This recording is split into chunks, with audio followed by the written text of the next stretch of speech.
All right, what's going on, guys? Mason Bruner here with REISift and DataFlick. And today we have another interview with another amazing REISift user, Mr. Neil Matai.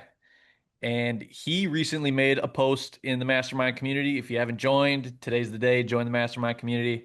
And it went something like this. Closing our first to market deal tomorrow. We began marketing first to market and adopted REISift as our main CRM back in April. We have four other first to market, we have four other first to market deals under contract and a ton of momentum as we continue loading up our pipeline. Grateful for the community and the brilliant minds at REISift that have truly simplified our approach to this business. So that's a pretty awesome little testimonial for us. Where did that come from? What led you up to using REISift? When did first to market fall in line? Give me that kind of process and what that's looked like over the past, half year as you've transitioned into our way of doing things. I appreciate that. Excuse me. So yeah, man, I've been a fan of the product of REI Sift for years, probably since it first, launched. Okay. I was also an early Sift user, and kind of on again, off again over the years. I never fully committed to using REI Sift. Always knew in the back of my mind that it was extremely valuable if used properly, but in my mind at the time, I just seemed like it was just very technical, right? And I am like not a super technical type of guy. I'm more, big picture concepts. So the nitty gritty of the details just kind of, yeah, I kind of got fatigued with it and Sure. just didn't stay consistent, right? So, but I've always known it was important. Always, uh, knew about it. But what led me to it now was so actually, believe it or not, I did a couple of mail campaigns to start off this year, Okay. and I did not like the feedback that I got. Like as far as response rates, it just was pretty low, and that kind of catapulted me into thinking like, okay, well, maybe it's just who I'm targeting, right? Like what the specific list, right? So, and it's funny how life works because there's always like a full circle moment, right? Because in the beginning of my real estate journey back in like 2017, I kind of like I knew, okay, I need to be dealing with like extremely niche data, vexations, like code violation. Like I started off, my first deal was a landlord, a tired landlord that I met in person while going to, the courthouse. Like I used to go to the courthouse and pull records myself. And I met this tired landlord, held the door for these two ladies one day and they wanted to sell their house. So I knew even then, okay, this is where I need to be. This is where most distressed opportunities go. But, over just like me and a bunch of other, people in this business that I know, you get distracted, right? New Yep. courses drop, new masterminds, new ideas, new ways of thinking, and it kind of clouds your overall judgment. But I had that full circle moment earlier this year where it was like, okay, I need to get back to the roots. And then that's what led me to think, oh, okay, why don't I just pull these records every day, right? Like, whatever happened to that? Why don't I just start pulling probate records again? Then my business partner has also been an REI SIF user, but just hasn't used it properly as well. Okay. He and Tyler also like he's in Tyler's War Machine. Not Yep. War. Yep. Is it War? Yeah, he's War in the group. War Machine. War Yeah, group. he's in the War group.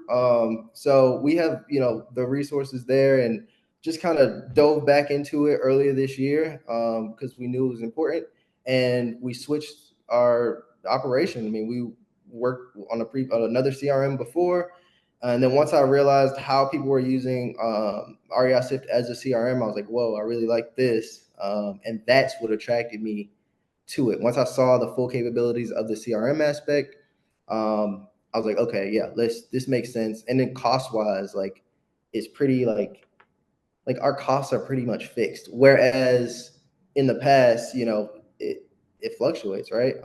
Based on the last month and things like that. So Sure. I'm curious about how you described the fatigue, because I'm curious what the fatigue was that drew you kind of away And then what kind of drew you back? Because what I'm assuming is that you found a way to understand why the thing that fatigued you was essential to your daily life. That's what I'm assuming. If I'm wrong, tell me so. No, But it's true. It's true. I think for me, it's like just a big thing in my personal life. I've been just wanting to become a much more disciplined man.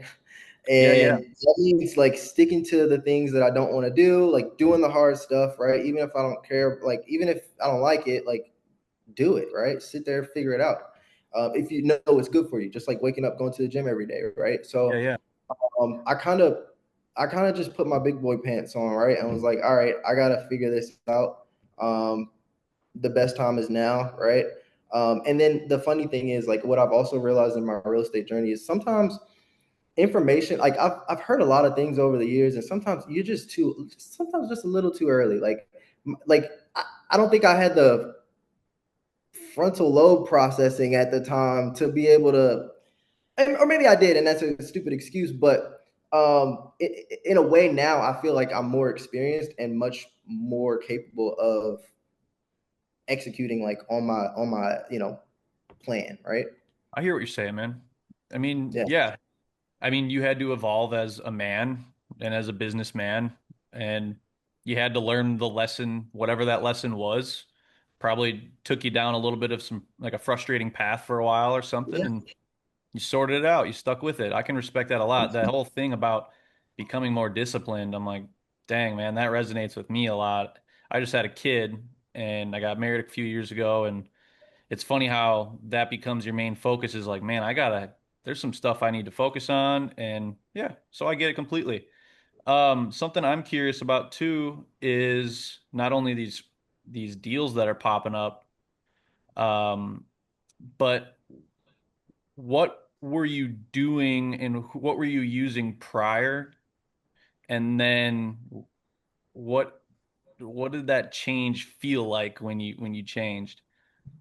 No, good question. In the past, I mean, mostly we used Podio as a standard CRM for years, right? Had the custom build, it was great.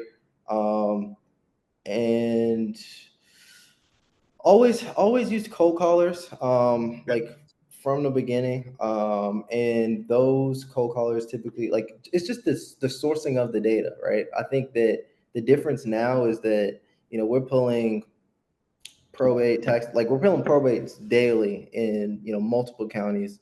um we have tax delinquent. We're working on a couple of other lists as well. Okay. So I think that that's like that was what helped us shift over. What we were doing before was just a lot of cold calling, absentee vacant lists, right? Like just broad stuff, right? That everybody talks about, Right. and it works, right? Like it works, but it gets to a point where um, you just got to keep throwing money at it, right? Like you got to keep throwing money at it. Okay. And there is a more effective way to go about it. What Okay. what So we're let's doing hear now. about this closing our first to market deal tomorrow. Did it close? It did, yeah, yeah. All It right. closed, All right. Let's closed hear this about week. it. Let's break it down a little bit. Yep. So the first to market deal we got, it's a condo actually in Houston. We marketed to the lead. I think we got it on the second attempt, maybe. This was a we pulled. So originally we pull every single day, but we also went back and pulled after we were pulling at daily leads. Like we were like, okay, this is cool. We locked up a couple of deals within our first like 2-3 weeks, and but we were like all those deals were pushed out for like a couple of months because we were so early. Like they had just filed a probate, so we got to wait a couple months for things to happen. So we were like, all right, well, obviously this works, but the timeline is a little off. So we went and pulled 2 years prior, like the past 2 years in like two of our major counties. And this lead came from one of those lists. He had, opened the probate years ago, but was, finally ready to sell now. So the timing just kind of worked out perfectly. Um, was asking around 40 grand, 45 grand, I think, for the condo. We got it at 32, right? Got it at 32, sold it for 45, and then we ended up getting a 2 grand reduction on it So ended up being a 15K wholesale deal for the first one. And because the probate, everything was done, you know, he was like, we closed that deal in maybe less than 10 days, like 2 weeks probably. So it didn't take long at all. And it was like, because we have deals that we've had locked up since like May, April, that like end of May, April, that we just haven't closed yet. Um, that's a part of it. Yeah. That was one of the bigger I don't know how to describe that. It's one of the big things with first to market is you're getting there first so that you can create rapport as soon as possible. It's not so Yeah. much that you're going to close the deal immediately, it's so that you can be the guy that they're comfortable with talking to over the course of 2, 3, 4, 5, 6 months, and Yep. you can walk them through the process. That's it really relies on the speed to get there, the ability to build and maintain and grow rapport, but then also you need to have the chops to walk them through it. And just from listening to you for the past 10 minutes, I imagine you got the chops to walk them through these deals. How long did it take for you to develop that skill? Man, the whole time, like every day, every day. I still remember like my very first call. So I'm 27. I started this business when I was 18, 19. Right. I quit college to do wholesaling, fully. So I like it was just like school of hard knocks, man. Like I fell on my face a bunch of times. I fumbled a lot of deals. I still like make a ton of mistakes. And like but I'm excited for that because of like you can you can look back and measure up against yourself and you can see, oh wow, right, like I've grown, I'm doing better at this. So also with the help of just really really good mentorship, really good people in this industry, we've gone to some really cool masterminds, met some cool people, and they have helped us, raise the bar, right? So I would attribute that, to that, that's success to that. I would say also even like what you mentioned, like our whole acquisition approach is when it comes to like these probate leads, because that's where we're primarily focusing on. Um, we would I have a deal where I locked it up and technically like she doesn't even the seller doesn't she doesn't have the letters of testamentary yet, or she doesn't have any, like she essentially just opened the probate, but we were like, hey, this is something, a part of our process, what we like to do is we'll go ahead and get the process started, right? We want, if we can agree on a price that makes sense for both of us, um, our whole process is, why not just go ahead and get the ball rolling?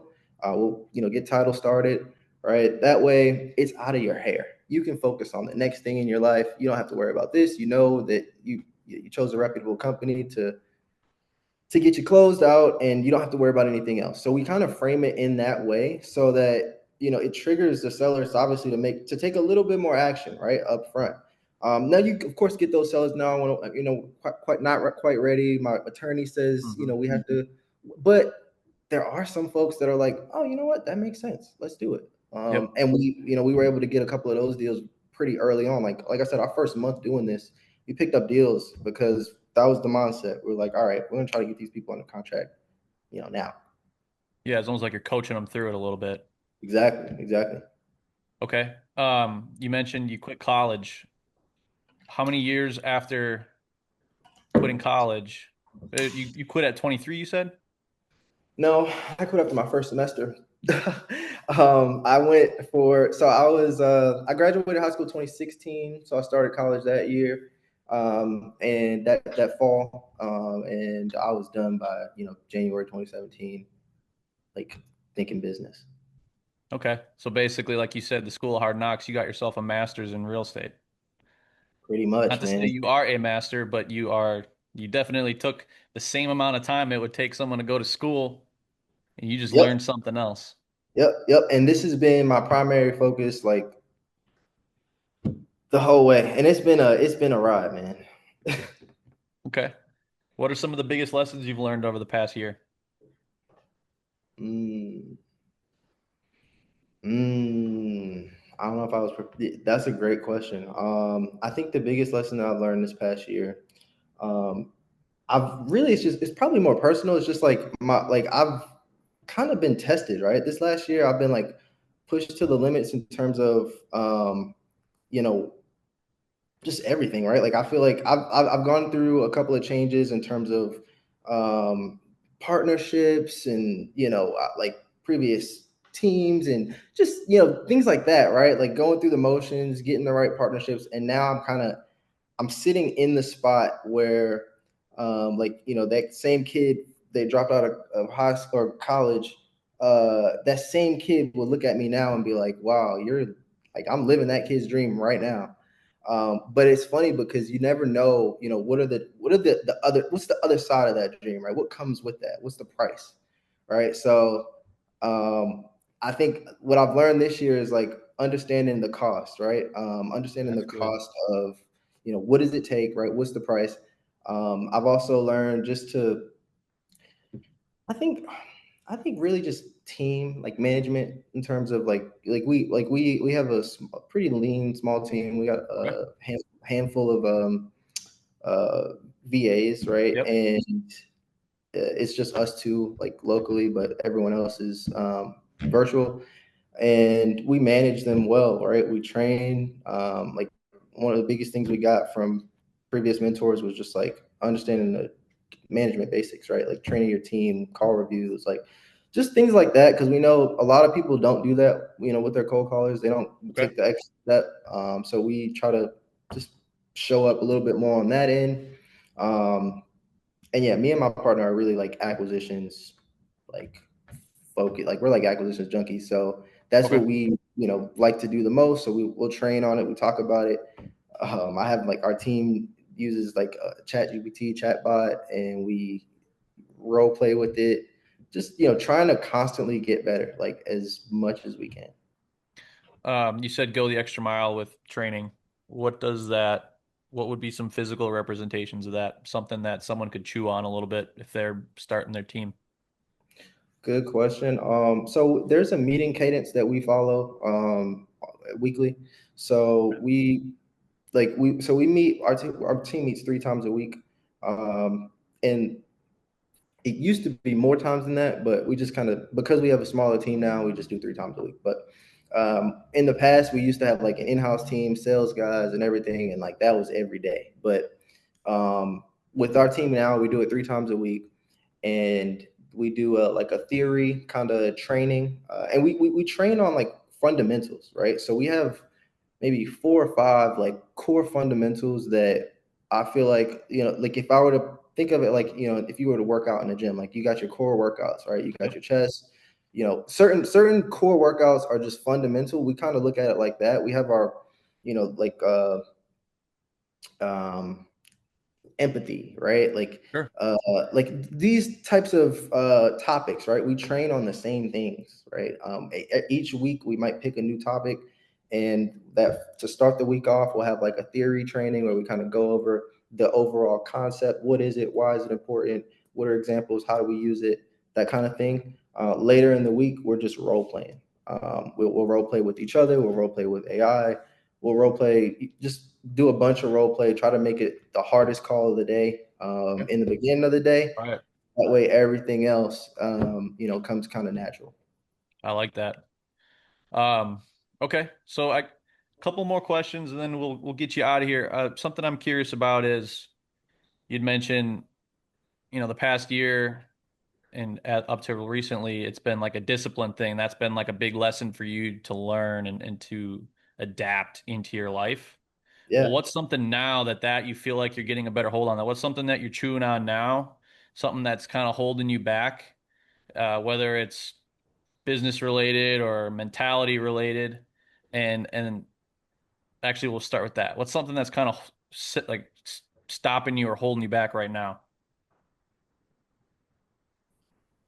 Um, I mean, I'm a firm believer that we are our own biggest enemies a lot of times, right? So I don't think anyone's really stopping me but me. There are times where I'm just the problem, right? So we all have to overcome ourselves, right? That's just life, right? So I think that's the easiest answer I can give to that question. There isn't really like I've been extremely disciplined. Working out. I last year I read probably 14 books. And that's like for me that's like, bro, this is the college dropout we're talking Yeah. about. Like Yeah. if you knew me in high school, like you might be surprised like that. This is what I'm doing, right? So um, it's just those little things, man. Like just showing up Okay. for yourself. And I think that, yeah, I'm the only one that's holding me back, if Okay. anything. And at times, I actually, yeah, I think it's that. It's just your own, like sometimes even when it comes to like social media content, wanting to like get out there, like it's just me, right? It's like my own thoughts, attacking me, right? Like, uh, and I think life is just a game of just mastering yourself, I'm right? hearing you. I'm hearing Yeah, you. yeah, Yeah, you're just realizing it's you that's setting you back in certain areas. I appreciate that. yeah, yeah. Okay. So, what are some of the big goals you're looking forward to towards the end of the year? Like, what kind of numbers you trying to hit? Good question. So for the rest of I mean, our goal since we just started this first to market in April, and now we're starting to see some traction. Like for example, this month we should end out around 40K in like assignments closed. So um, we just want to, keep like me and my partner. Our goal is not to like scale or grow a team. Our goal is simply just to like we are, like I said, we're acquisitions guys. Like we want to be put in front of as many opportunities as possible. And we use this as our active income. We want to grow this as big as we can. I mean, ideally, if we can both be at a position where we're making 40K a month, 50K a month, like that gives us the ability to deploy that wealth into everything else that we have going on, right? My partner also flips. My plan is to essentially like buy properties and sell them on like owner finance terms, create notes, build a cash flow, empire from just creating notes and things like that. So that's like the long term goal. Before it's all said and done, I mean, I want to push past 500K this year. Yeah, So I you got think it, I man. think I think that's definitely something we can pull off You before we got back it. home. You got Yeah, it. That's awesome, man. I like that. You could see that vision excites you. So I think that's really cool, man. All yes, right. sir. Well, what's something you would say to the investors out there that are struggling with a little bit of discipline problems, or they're having some deal flow problems? How do we get them closing some deals? How do we get them becoming better acquisitions people? How do we just get them maybe to a point, couple steps past where they're at and make them feel a little more confident? I think that the road that you're trying to take to get to the end goal, it's not easy, right?